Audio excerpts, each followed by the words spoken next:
Jonny Evans has just received a 6-match ban for spitting, and I believe Papiss has received a 7-match ban. For me, the question is, are the FA going to start being more strict with all foul play, whether it be biting, spitting, racial abuse, language, behaviour? I mean, it seems so inconsistent because, like, John Terry got 4 matches for racially abusing Anton Ferdinand, yet Cisse and Evan are both going to get greater bans for spitting. I mean, where is the justice? I just don't like the inconsistent bans or punishments given to players. Me, for one, I'm in favour for a structured discipline plan where, I think if you do something, there's always going to be a mandatory ban. Any form of spitting, let's say for sake of argument, intentionally or unintentionally, must result in, let's say a 5-game ban or something. Then, we can't have clubs trying to wriggle their way out by hiring the best of the best lawyers. It's just something that needs to be addressed within all parameters of the Premier League, the football leagues, the Scottish League, everything in the UK. Because let's be honest, we can't really rely on UEFA or FIFA to try to implement rules because they have a shocking track record when it comes to racism. I mean, they're idiots. So let's just stick to the UK for the time being and set a precedent for world football to follow.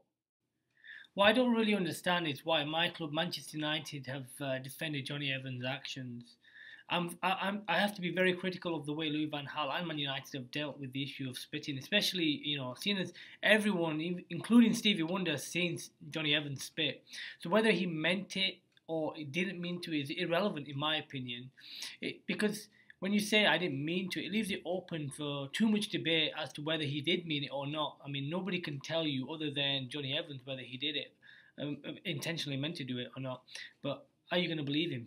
That's another thing, It's just such a grey area and that no one can truly prove it either way. So I think he's guilty, to be honest, of doing it because the video evidence clearly shows him spitting in the directions of Papiss. Whether he was aiming for him or the ground is irrelevant in my opinion. And also, the club, most fans are super critical over the way, especially Man United fans anyway, I must say, were super critical over the way Liverpool dealt with the whole Suarez racism scandal. Liverpool backed him unconditionally to a point where it made them look like fools and it tarnished their reputation as a great club in England.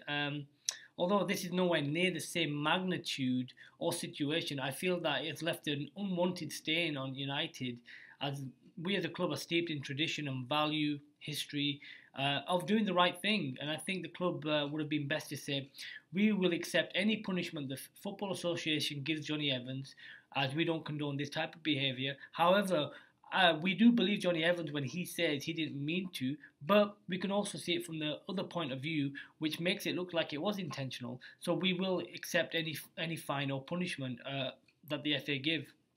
As for Cisse and his reaction, I know that in some cultures, for the sake of argument, spitting is seen as one of the worst forms of disrespect and it's basically considered an invitation to, come on, let's have a go. Now, I know both players, in my opinion, have been banned rightly and rightly so.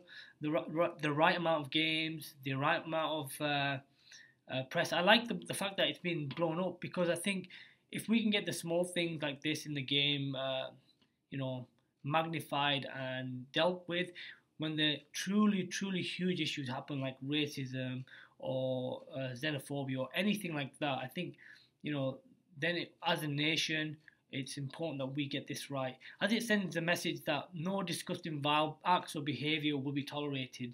And I think us in the UK, I think we need to set a precedent for the rest of the world because, let's admit, Premier League is the most watched football league in the world, so more people around the globe will be watching it, and the Premier League and the Football Association really need to get their act together and be consistent with the way they act and hand out fines and punishments.